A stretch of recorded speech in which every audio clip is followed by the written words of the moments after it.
Hey, I'm not so trainer, and what about the starters for Pokémon Scarlet and Pokémon Violet? Let's get into it.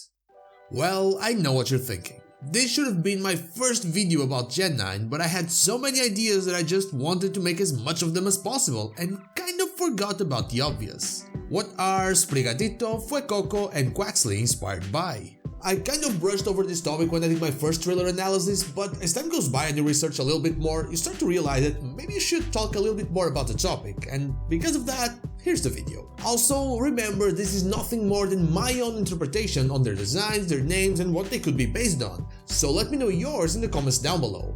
And now let's start with Sprigatito. Spriggatito is our grass-type starter for Gen 9 and actually pretty easy to explain.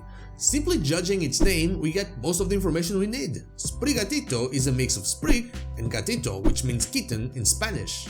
So basically it is a grass cat, which is actually how it is classified in the Pokédex.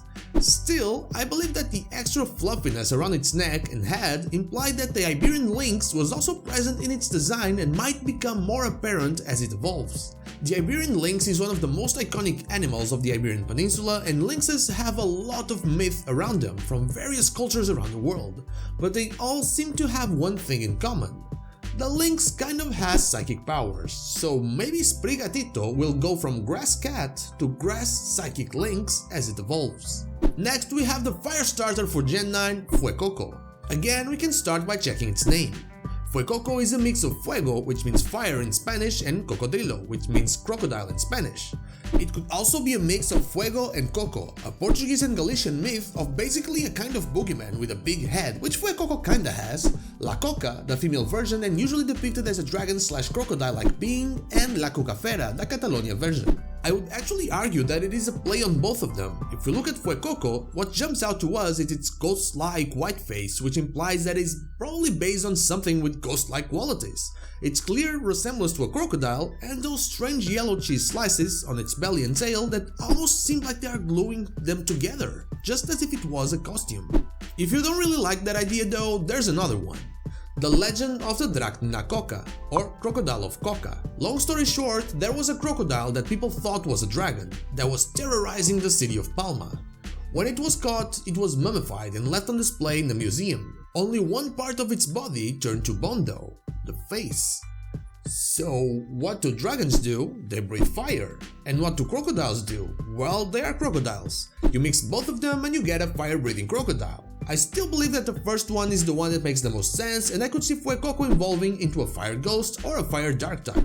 And lastly, we have the water type starter, Quaxly. Quaxly's name is, at least from what I could gather, simply a play on quack, the sound that a duck makes.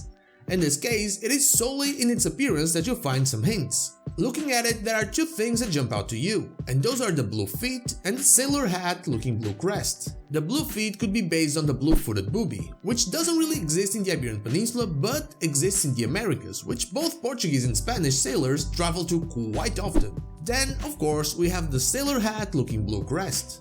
I think this is exactly what it represents, a sailor hat, and this will be a sailor bird, hence the water type.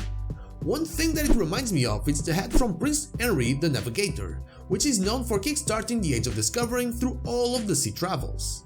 While not exactly like it, it fits the concept perfectly and can even become more apparent as it evolves. Due to this, I believe we're going to see Quaxly going from a water type to a water fighting type in its last evolution. And those are what I believe to be the origins of the 3 starters from Gen 9 and what their final typings could be.